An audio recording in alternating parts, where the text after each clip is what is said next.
Very proud to announce our very first guest on the podcast, Mr. George Wootten. So before we get started, I just want to give the listeners a little indication of your career in sport. So I'm just going to read off a few of your achievements, if you don't mind. This is George. He's a former professional rugby player for Worcester Warriors. Played 5 years of Bug Super Rugby for Bath University. He's a HYROX pro athlete with a pro doubles PB of 52.45, I believe. Yep. And I believe that puts him 18th in the world in his age group. He's a former HYROX world record holder in the men's team relay with a 46.56, I believe. Yes. Yeah. And he's the founder and CEO of Theta UK, the clothing he's wearing there, a clothing brand making strides in the HYROX community. George, thank you so much for being here today. That's okay. Thank you for having me. So I kind of rattled through your athletic achievements there. I think just give the viewers a bit more of an indication of who you are. Yep. Can you just give us your perspective on your journey through rugby and then how you found HYROX? Yeah, I mean, rugby was probably like everyone else that we know, started when you were young at school, progressed through, like in the back of your head, you think it's going to be your career, but then when it actually is, it's a little bit different. Did that, sustained a load of injuries, and went to university with it after doing my little stint at Worcester. Decided to call time on it and then started Theta the clothing and then based it in HYROX and went from there. Amazing. It's quite interesting because you already mentioned injury. And we haven't even gone to the subject of injury yet. It's like the whole part of sport. But it's amazing, yeah. So you mentioned injury in rugby there. Can you take us there? Because you mentioned there that injury is something that happened quite early on in your career, because for lots of athletes, it's only something that happens later on. Yeah.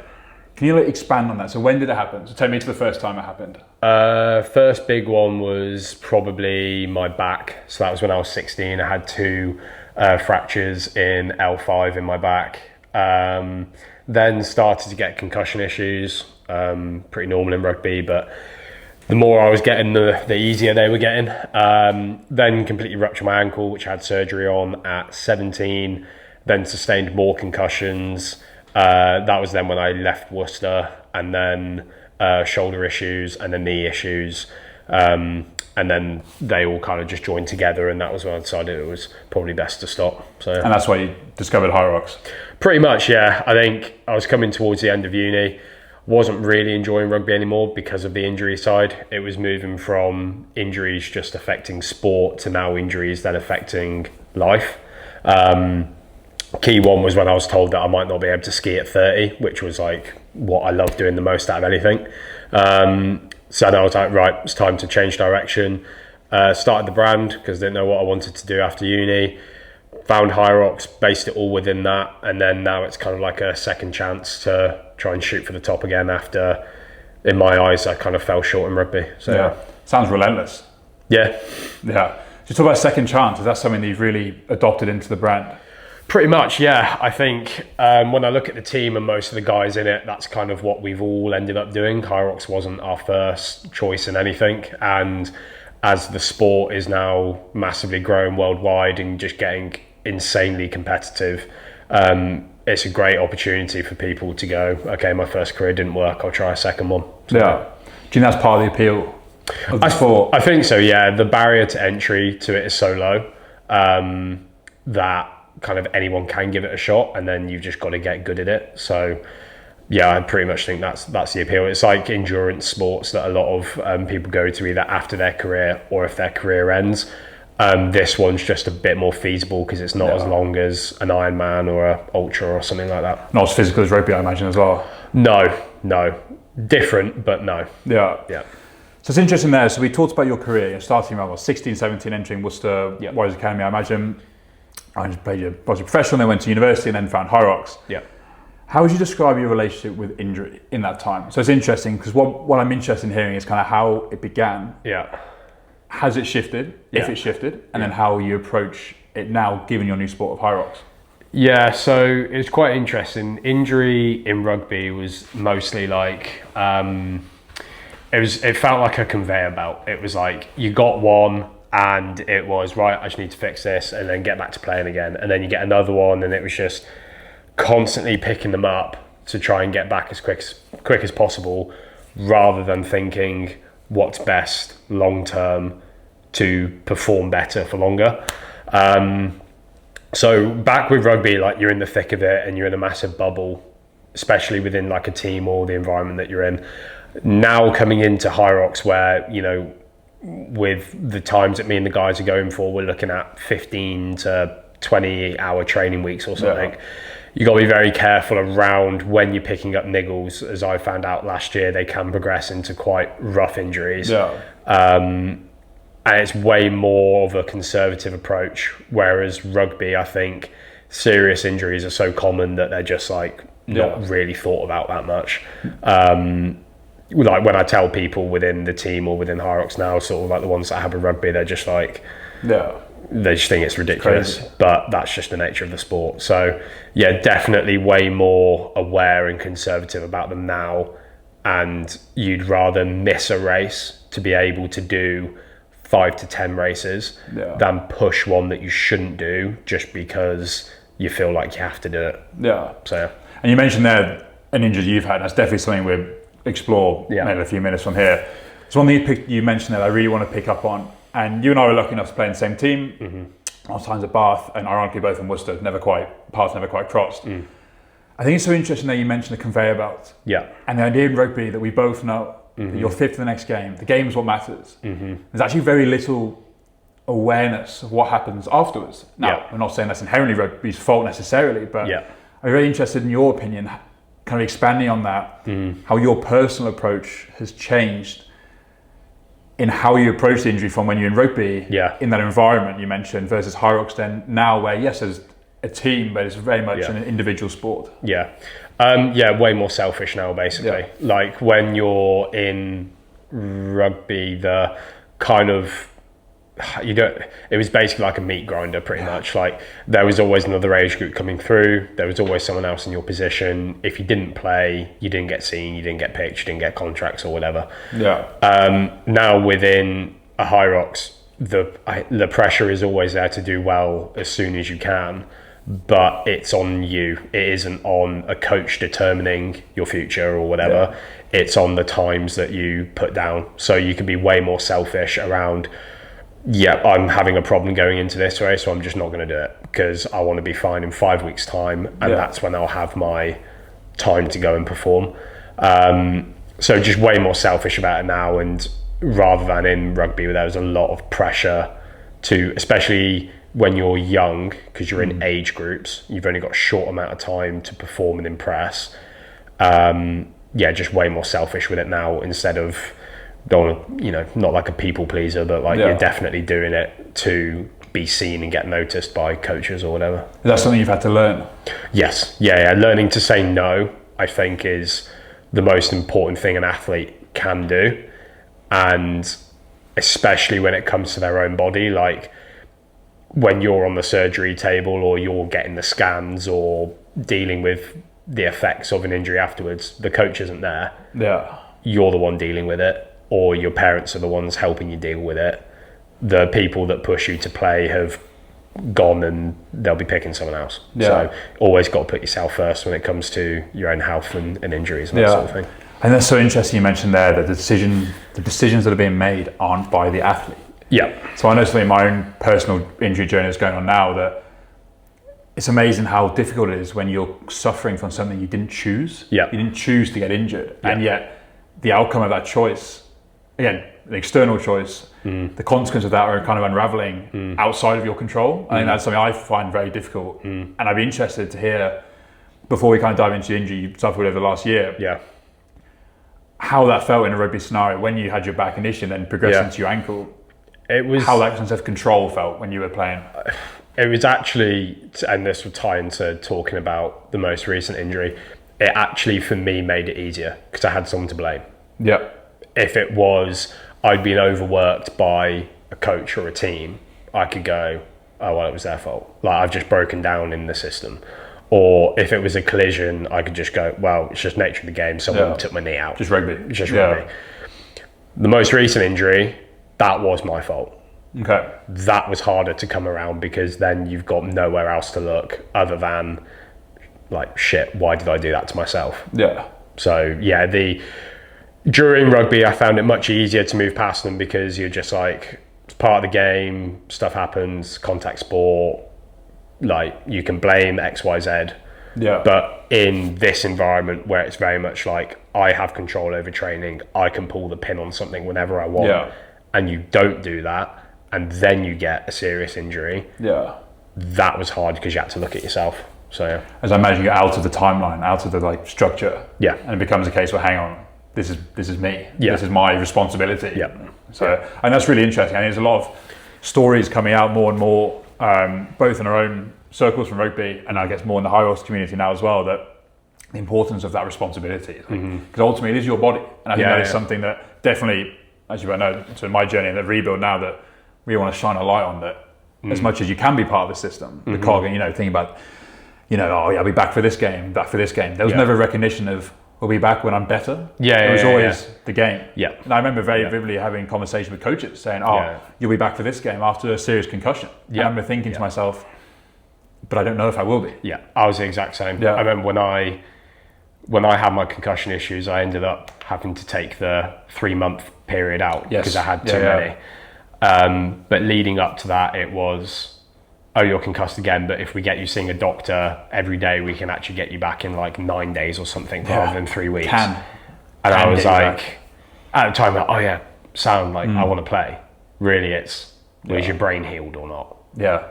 It's a very different conversation. Very different. Yeah, rather than, we can get you back for this so you can go play and perform. It's actually, is your brain still bruised or not? Yeah, like bravery now to know you can make that decision. Yeah. No, I agree. So you mentioned your injury, and that's definitely something I really want to explore. Yeah. So if you don't mind, explain what's happened. Yeah. And then we'll kind of build from there, because it's definitely something I really want to look at. Yeah. So I think it was my main difference between playing in a contact sport to going into more of an endurance sport. In rugby, you were picking up injuries by unfortunate collisions or pushing collisions way too hard, whatever. This one was a case of actually pushing training way too hard. So long story short, I had a stress fracture at the top of my femur. It was probably, it was a combination of essentially low energy availability through chronic undereating, which I wasn't aware of, but because I felt fine, but just severely low energy availability, and also a serious amount of overtraining as well. And that was a rough one, because it doesn't hit you in the moment like a torn ACL or a torn MCL or whatever. It was creeping in over a very long period of time until it then started to have issues in my leg. And I was like, there's no way you could train through a fracture. There's no way you could race with a fracture or whatever. It's got to be, tendonitis in your hip or something. Yeah. And I was like, well, I've been here before. Yeah. I've heard this before. I'm going to go get a scan anyway. Did world champs. Hurt horrendously. Still ran a good time. I think we came top 20 in our age group in the world, but came home, had the MRI, and had a fracture at the top of my femur. Yeah. How did you feel having the MRI? That sucked. It was for me, moving into HYROX was basically a way of parking everything with rugby, starting afresh, moving forward again. When I went for that MRI and I was on the table going into the machine, I was just like, I'm right back where I started with rugby, with all the ones that I had with that. And I was just like, how have I ended up here, pretty much? And that was very much where I spent a long time looking into why did I train so hard? Why was I pushing past, bonking and all that sort of stuff? And it was actually quite similar to reasons with rugby. It was just that it changed from, a team or a game or whatever to getting a time or a result or exposure for the brand or whatever. So, yeah. So there, how does your identity fit into that? Because it's very interesting that you talk about, again, you think about the race and the game rather than how I'm feeling or how you're feeling, sorry, in this sense. So if you can take me into the mind of you there on that table, what were those predominant thoughts rushing through your head, linking to that kind of sense of, you realise you're not fit for the next event, but then at the same time, I guess in the back of your mind, you're thinking, hang on, I'm all over the place here. Yeah, you just kind of felt like an idiot, really. I pushed so hard to try and set, we set the world record once in the team relay. We then defended it and beat it again. And then we had to do it again after that, and trained so hard leading up to it that I actually was feeling not great. I didn't know what it was. Yeah. It was that low energy availability just over months of time. But then we actually lost that race by 3 seconds. And then I walked away from it having issues in my leg, went into world champs, and then had the MRI. And it was, well, I've just broken my leg pushing for a result that, whether it was beaten that day or not, would be beaten at some point in the future anyway, because that's the nature of records. Yeah. So I've pushed myself for something external, which is still great and should be there, but not internal. You know, like, why was I fucking myself up for months on end, and trying to stay light so I could run quick? Whereas to set a world record that got beat anyway and ended up with a broken leg. So it's just like not a good driver. So it was basically looking at, you know, I thought I had a lot of that stuff figured out until you actually get to that level and you have that pressure or you have that title. And then it was, right, I've got to rethink about this, because as we knew from rugby, there's always another game. Yeah. Now with HYROX, it's, you set a record, someone's probably going to beat it anyway, but you still shoot for them because you want to be the best, but there's always another shot. Yeah. So, you know, I'm looking at why you want to do it more than just, oh, I have to do it because I've done it once, so I've got to go do it again. Yeah. So it's interesting that, again, you mentioned there your kind of your sense of self and like you know, determination, happiness was surrounding the result. Yeah. So I'd be really interested, how did then, you know, the injury impact how you felt for the next few weeks in those immediate, like 4 weeks post diagnosis of the injury? Well, yeah, just crap, because like the way it felt for me, and it happened a couple of times, it hit with my ankle mainly, because then I was bed bound with my ankle after the surgery. But with my leg, it was a case of my body not keeping up with my brain. Yeah. So it was like I was getting way fitter and performing better. And for me, it was just like push harder, do more. But then my body said no. And it was like almost like separating yourself from it. And I was just actually like pissed at my leg. Yeah. I was like, why have you broken when I need to be doing this? Like, this is not the time to break. But it did. So that was the first 4 weeks. And yeah, just more trying to figure out, well, why do I train? Yeah. Because, you know, I did it the one way, it didn't work. So why do I do this?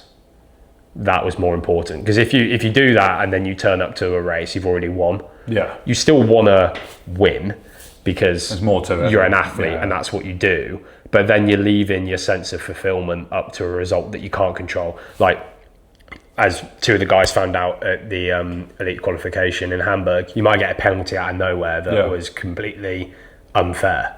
You can't control that, but if winning determines your sense of self, it's out of your control. You know, someone also might just be better than you. Tough shit, but it's the nature of the sport. It's that sport. But if you turn up going, no, this was my goal with training, I nailed it, I did it for these reasons, I'm turning up to the race, it's now time to perform, you'll actually probably perform better. Yeah.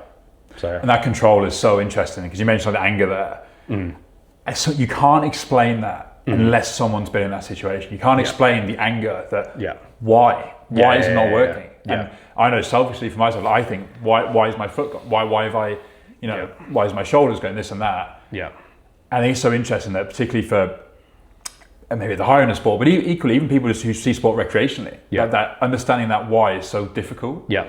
So we're really interested to hear how, like, how did that lack of control feel in the moment? And then was there things that helped you maybe regain that sense of control? Yeah, I'd say the first step of it is actually just accepting that you're screwed. Yeah. So I really think if you're fighting the acceptance of an injury, you're just going to overdo it in your return. Yeah. So like my first step was literally just accepting that my leg was broke. My routine was now going to be different. Yeah. I wasn't going to be doing the training that I wanted to do. And that's just tough. Yeah. You can either accept it and start to work with what you got, or spin in circles, not accepting it, and probably make your return to fitness worse. Yeah. And actually, when I did just accept it, right, this is out of my control now. The only thing I can do that's in my control is rest this, train how I've been told to train, and if I do that, I will start to regain control. That's what helped. Because otherwise you feel overwhelmed. Yeah, exactly. So it was just the first step of just going, yeah, my leg's broke, crap, yeah, it's my fault, shit, but here's what I've got to do to get back to where I was. And how did that help your recovery, having that mindset shift from... Oh, so good. Yeah, I mean, I recovered my fracture about 2 to 3 months ahead of where it should have been. That's amazing, yeah. And then had a post MRI, and the fracture was completely healed. So that was reality. And I think it happened because, once you accept the injury, your stress levels probably go down. Yeah. Because you just know, well, this is life now.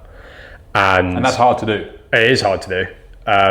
But it's all, you've just got to try to do your best to have the mindset of, I've just got to be proactive now, and everything that I do just has to get to a better place. Yeah.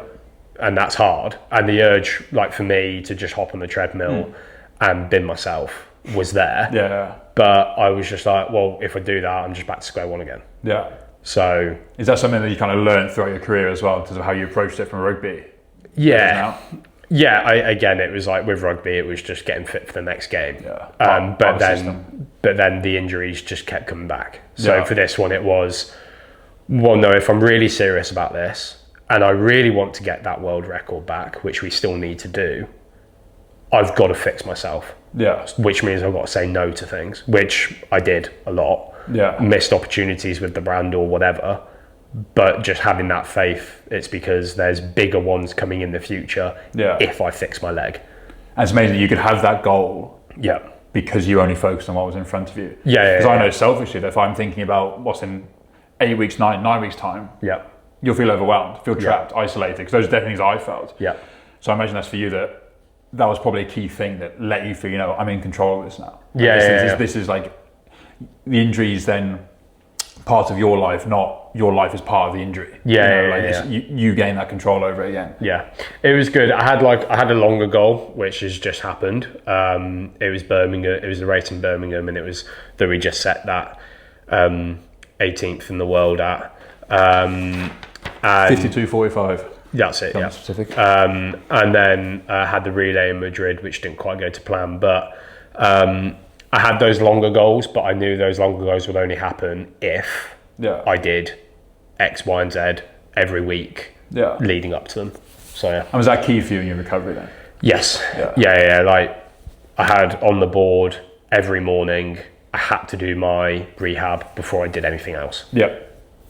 Tick. Got to do that. I couldn't do long runs. My running was a rebuild process.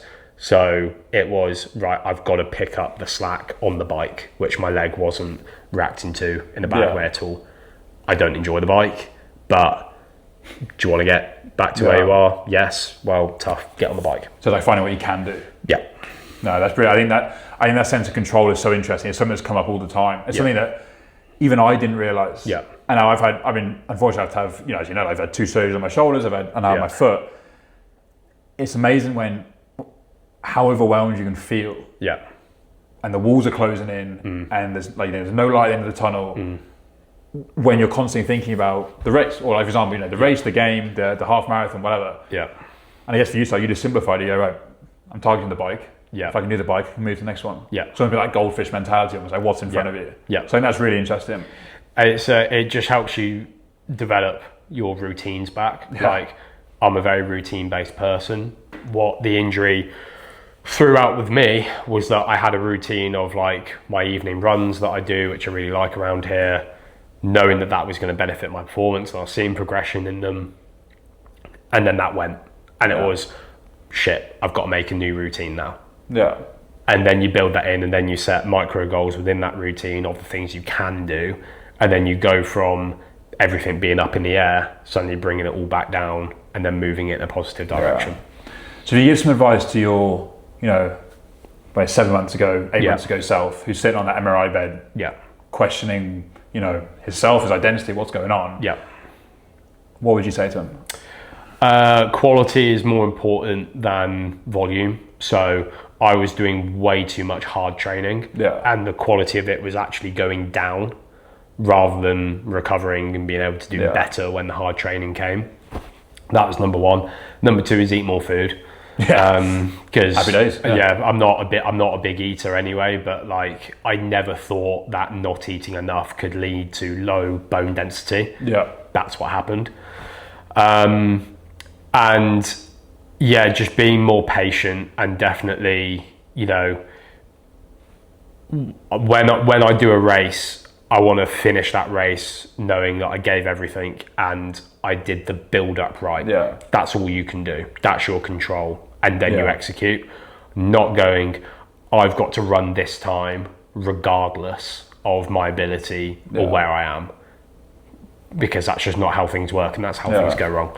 And how has it transferred, and basically how has your experience with injury transferred into the way you perceive, you know, life as a whole? Because I know selfishly that injuries change you. They fundamentally change you. And even at the beginning, when we started talking, you mentioned when I asked about your sports career, your timeline was when you had your injuries. So I'd be interested to know, how was your experience, both of injury initially, but probably more so with how you approached, you know, the small wins, the small goals. Has that transferred into your personal life? Probably that just like things go wrong, but they're always going to go wrong. I will have another injury at some point. Like that's just sport. It might not even be to do with HYROX. It might be skiing. Like you never know. But there'll also be good times as well. And it's really easy to get really bogged down in the crappy times, and it's really easy to overextend yourself in the good times rather than actually just viewing it right in the moment for how it is. So I'd say like this stuff more just comes in cycles. Sometimes you're in a bad patch, sometimes you're in a great patch. But it's how you handle the bad and how you handle the good that actually matters. So just before we wrap up, I'm really interested in the bit you mentioned there about handling the bad. So you mentioned the small wins. Something that's crept up a lot is this idea of almost allowing yourself to be happy can be quite challenging. So we're really interested to hear how you felt in that moment, and the weeks after the leg break. Were there times maybe you struggled with that? Or was that something that, you know, subconsciously you realised that you're almost fighting what was going on around you? Allowing yourself to be happy when you're injured is really, really hard, because you're essentially allowing yourself to be okay with the fact that you're not at your best doing whatever you want to do. And that was hard. And with my leg, like, you know, I was seeing my teammates and everything really excelling and doing really well. I knew that when I came back, it was going to be flipping hard to catch up with them because of that. But it's just that acceptance. It's just going, it doesn't matter what other people are doing. This is my reality. It's your story. It's my story. It's my reality. This is my injury. I can either make this worse or I can make this better. Like, you can go, in my opinion, you can go into all of the psychoanalysis that you want. At the bottom of it, it comes down to a decision. Are you going to do something that benefits you? Are you going to do something that's going to make it worse? Don't do the thing that makes it worse. I knew if I went on the treadmill and gave into that itch to do 10 by 400 before I was ready, I'd be making it worse. I knew control is really interesting, and I think it's something we all resonate with in injuries. I think another thing that is touched on a lot is that sense of happiness when you're injured, because so much of our identity is tied to our sport, and something that, you know, we discuss about, you know, timelines and based on races and games rather than you know, how we're feeling and what's going on. So I'm really interested to hear how you kind of found the experience of being yourself and allowing yourself to be happy, particularly in those first few weeks following your injury. I think allowing yourself to be happy when you're injured is hard, because you're basically saying, I'm okay with myself when I'm not myself, because you're not doing what you want to do, but you're saying that's okay. For a competitive athlete, that's a very hard thing to do. It comes down to that acceptance, but also just reframing now, like, what makes you happy. So for me, what made me happy, or what I allowed myself to be happy about, was just making the correct decision when I was injured. So, you know, we've spoken about it loads, but I believe you can psychoanalyze injuries as much as you want, or the effects of them and all the rest of it. But really, when you get to the bottom of it, it's a decision. Are you going to do something that's going to benefit this injury, or are you going to do something that's going to negatively impact the injury? Yeah. So just make the right decision. Yeah. Like, I knew every day I wanted to go and just do 10 by 400 on the treadmill and bin myself. Yeah. But if I did that, I'd be making the injury worse, and I would be unhappy after that. Yeah. But just going, no, I'm not going to do that, because I'm saving myself to be able to do that in 3 months when the fracture's healed. That then made me happy, because I was making the responsible, correct decision on the injury.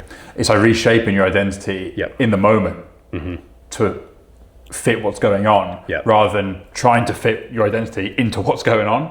It's that, like, again, as we discussed the whole time, is that allowing yourself to be in control of the situation. So it's almost like when those little things do come up, you do celebrate them. The little things that make you happy, maybe it's a bit of progress, or time with family, time with friends, something that becomes so much more important. Because if you try and, as we discussed, force maybe going out when you don't want to, training when you don't want to, all it does is shrink that bubble, shrink that bucket. So I think it's really interesting. I think it's definitely something that athletes can resonate with. That allowing yourself to be happy, it's hard. It's hard. It's really hard, but it's also so important to allow yourself.